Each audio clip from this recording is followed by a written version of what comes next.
business called Sitter4pets.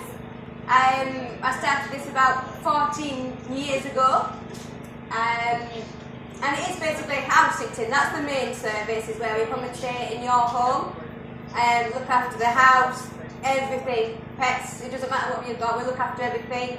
There's the house security as well, so we look after all the plants, take the bins out, everything.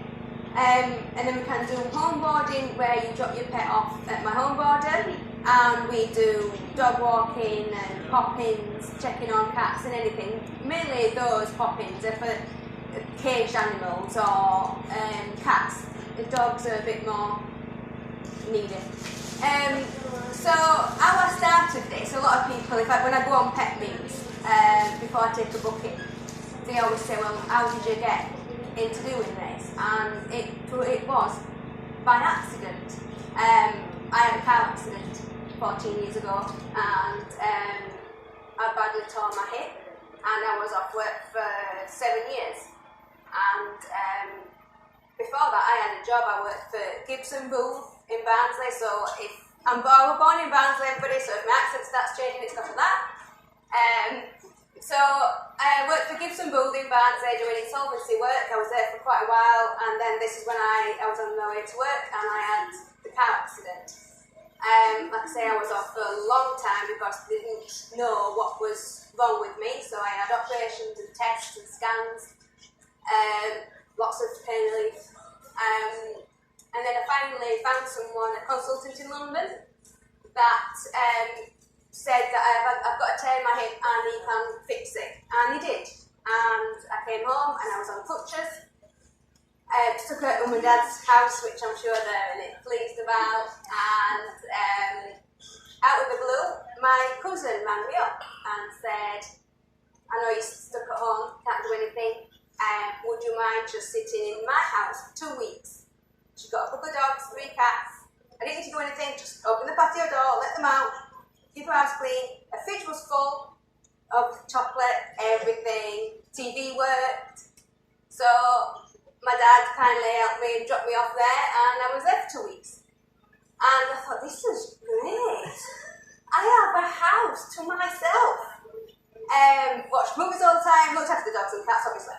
And I loved it. And then I was sort of going back to work, a couple of days a week, 3 days a week. And I started getting calls at work saying, I understand that you're that dog woman and you can look after my dog. And I'm thinking, I'm at work, don't really know what you're talking about. But oh well, Dawn has told us that you're a pet sitter and you stay in people's houses, so can you come and look after my pet? And I'm like, well, yeah, I'll ring you back. And then that's how it started. I would go to work and I'd go to someone's house, stay in the house, walk the dog in the morning, feed the dog, go back to work, and that's what I did for quite a long time. And then I realised that I was actually enjoying that much more than my job. But like you said, it's hard work. I had a brilliant career. I had a house, I had a car, holidays, everything. But I wasn't happy. So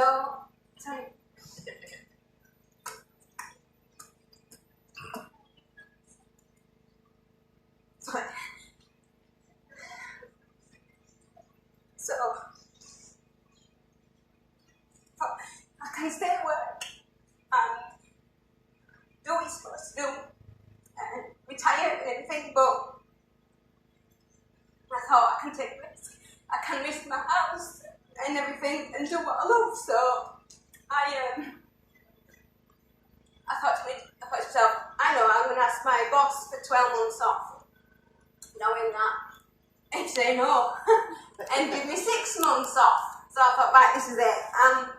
I'm going to do what normal people do. I'm going to have a 9 to 5 job and I'm going to be fine. So I thought, right, I'm going to take 6 months off work. And I'm just going to do everything that I want to do, like a bucket list. And I'm going to go through everything that I wanted to do. And then I'm just going to forget about my pet sitting. It's just, back then, it was a seasonal job. You couldn't not do it full time. Everybody went on holiday in summer and nothing happened in the winter. So I thought, I cannot, I need a full-time job. So I asked had kept my job open for the 7 years I was off sick. And I said, I'd like 12 months off. And he said, no, you can have 6 months off. So I thought, okay, great. So I remember my list, and I had about 20 things on it. I did tank driving and digger driving and all sorts of stuff. On the list was not pet sitting for the full 6 months, which I ended up doing. I did about 2 things on my list and pet sitted the whole 6 months. Clients kept saying, well, this is great because now you're not working, you can stay in my house a lot longer, or you can do this, or you can pop in here, or you can do that. And yeah, I spent 6 months pet sitting. And then I remember it was 2 a.m. one morning, I was in my house, and I'm thinking, I've got to go back to work in a couple of weeks' time. And I really didn't want to go back. So I thought, I'm going to take a risk. I'm going to email my boss and say, I'm really, really, really sorry. But I'm not going to be coming back, and I'm going to make this work. And that's what I did, and he just replied saying, I didn't think you'd be back, it's okay, go for it, which I did. And I just put everything I had into this business. I've been sending leaflets everywhere, I've been door to door, I've been begging people to go on holiday just so I can look after the dogs. I've stayed in some great places and some awful places. Psycho dogs, I'm sorry, but they are. There's some brilliant dogs and there's some that are just overindulged. But I love every minute of it. So I've been all over the place, staying in all sorts of different places, looking after all sorts, hens, sheep, horses, rats, lizards, everything. And I love it. And it's been really, really hard work. I've sold my house. I was never there, and I miss that, but I love what I do. So now, because I've built up a good reputation, I am good at what I do. It's as simple as that. I've done all the qualifications, I'm insured, my life is this. And people now are booking me, but they can't get me until a year or 2 years down the line. So I've decided to take on staff. So put your hands up. That's 2 of the 4, and they run round for me. So people ring me up. I'm a complete control freak. So this is my business, and it always will be. I run everything, so people can book through me, they pay through me, deposits, everything. They will get me if I'm free. If not, then I will pester one of my staff, and they will hopefully help me out. And that's how it works. And yeah, I love every minute, and I never go back. Sorry, Ted. I never go back to skips and move. And I love being my own boss. And that's Sitter4pets. That's it.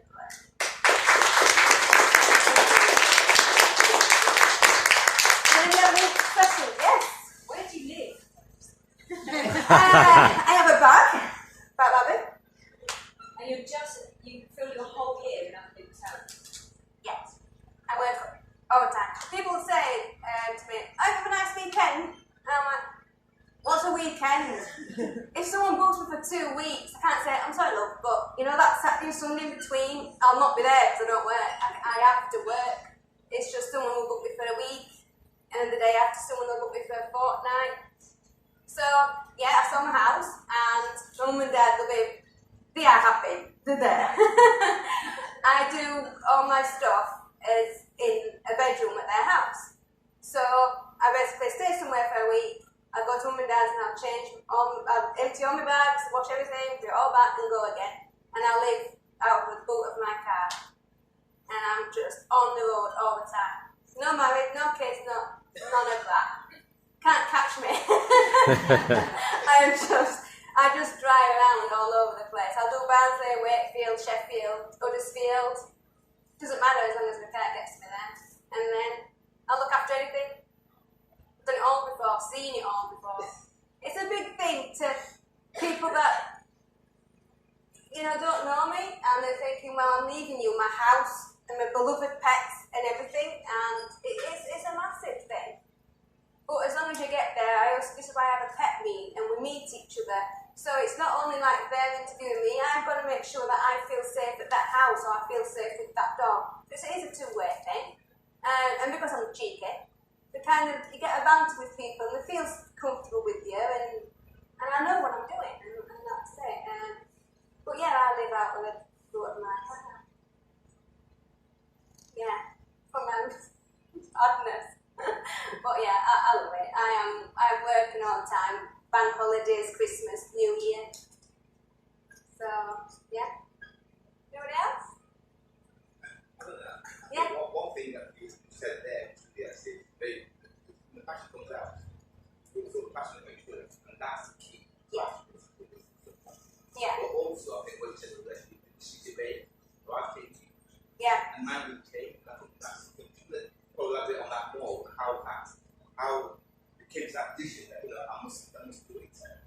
Yeah. But a lot of people, like, we're in the building and say that, can I counter?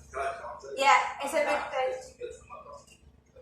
Yeah, it was a big thing. While I had, because I was thinking about it, what made me do it, made me really take that chance, was a clear thing where I parked my car at Gibson Road in Barnsley, and there is a key fob to get in. And every time I got to that door, my heart just dropped. So thinking, sorry, I don't want to be here. Sorry. There was one roundabout with a fire station on it just before the last practice I worked in. Well, I didn't say it altogether, with my exceptions. And every time I got to that roundabout, I had this feeling of dread. Yeah, that's what it was. It was just my heart had dropped, and I'm thinking, yeah, I've got a brilliant career. It was so good of Ted to keep my job open. I was probably only there about a year, 18 months. I used to work for the law courts before that. So I dealt with all the insolvency, the bankruptcy, the IVA. I know all about that, and I had a great job. And I could still be there now. It's just that I've always wanted to kind of work for myself. As I've mentioned before, and a lot of people know, I am a complete control freak. And I have to have everything my way, basically. And I wanted to work for myself for a long time. I didn't know what I wanted to do. And it was just, I know like if it wasn't for that accident, I probably wouldn't be doing this. Like my sister said before, I'm sorry Eleanor, but you don't even like pets. And at that time, I wasn't that bothered, but I don't think you need to be completely obsessed with animals to do what I do. Because it is about caring for these pets, but you kind of have to be a bit distant, I feel. Because if you get too emotional with them, you're leaving them in a week. And then you're going somewhere else, and then you get involved with that dog, and then you're leaving them. And it's a big thing. So I'm kind of like a bit detached. I will look after them. If your dog needs a pink tutu on it every Tuesday at 2 PM and walk around the block, that's what I'll do. Believe me, I've seen it and done it all. But yeah, it's just, I know what you mean about that. It's that one feeling, and I'd had it for a while, a couple of years. Well, yeah, a couple of years. And I thought, well, what I'm going to do is I'm going to save up while I'm at work. So I saved up about a year's worth of money, enough to pay my mortgage and my bills for about 10 months. Knowing that I was going to have this 6 months off. So that even if I didn't work, and I didn't do anything, or even on my bucket list, that it didn't matter because I had enough funds to basically sit on my backside for 6 months. Obviously, I didn't do that. So that money is now keeping me 6 months, 10 months in advance the whole time. So I did kind of have that safety net. I think that's really important, is if you think you're in a job you don't like, or you know you're in a job you don't like, you do need some money behind you. You need to have savings. You cannot just go in and just... You need to have confidence in yourself. It's alright saying someone is supporting you and everything, but if you do not believe in yourself, it won't work. I knew as soon as I packed my job in, this was going to work, because I was going to make it work. It doesn't matter what anybody else says. Yeah, it might be seasonal, but I'm fully booked every day of the year.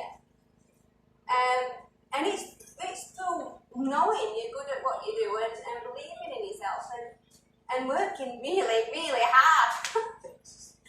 But Ted's still great. I still turn up and take him out for lunch, and it is great. And so yeah, you've just got to do it. I think there's a key point straight there as well. You can't cool it. Yeah. When it is mismatched where you was, and therefore by you actually thinking ahead. Yeah. It catches straight actually. Yeah, you do. I didn't want to just pack my job in and just think, oh, it's okay, I love animals, everything will be fine. You can't live like that. It's not reality. And you know, I mean, my mum and dad, everybody, all my family have been great. My dad did wonder where I am going to be living when I retire. Where are you going to live when you're 70 years old? I have no idea. I just get a bigger car. I don't know. But I'll think about that later. Someone will take me in. I mean, come on. Not take up that much room. But I'll think about these things later. I'm glad I've done it. I don't regret it for 1 second. It's hard work. It really is. Working every day. It's tiring. Living out of your car. Moving your stuff all the time. You don't really fully. You stay at someone's home, but you don't really unpack as such because you know you've got to pack it up again. So I'm there and I'm in someone's house and I'm watching telly or walking the dog, but you're surrounded by somebody else's stuff. It's their ornaments, it's their TV, it's their bed, it's their sofa. So you never really fully settle. You are forever moving, and even if I am there, the admin side, it's not just looking after pets and houses, it's the admin side, and it's advertising all the time, make sure your insurance is there, and people have paid deposits, and you've got pet meets to go to, and all that goes with it is what people don't see, because I do it on my own, so I might be on my own in a house somewhere that I don't know the neighbourhood. My dad's Google mapping me, wondering where I am. So yeah, I could be in Sheffield somewhere in a state I don't really know and that, and then I will be there on my own, and that's when I'm on my laptop with the dog beside me and doing all the admin side that goes with running a business. But I got that from working at Gibson Group, doing the time management and running everything that way. So it's been a bonus doing that kind of job. It's helped me. So yeah, like I say, you're not really fully settled, but it doesn't bother me. People say, what's it like staying in someone else's house? And what if something happens, or if it's a noisy and you don't know what it is, or what if they come back, and all sorts of stuff. But and I understand that, but it doesn't.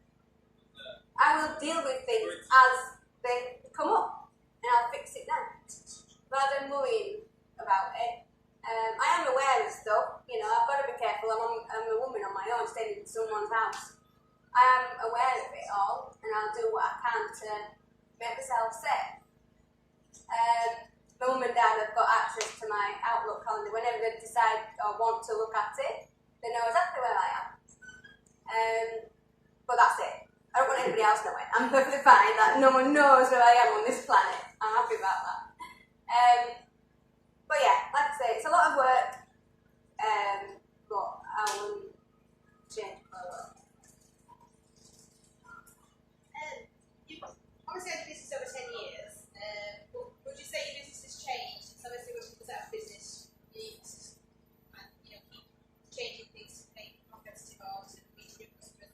So what would you say you've done to change the business? Do you do anything around animal based?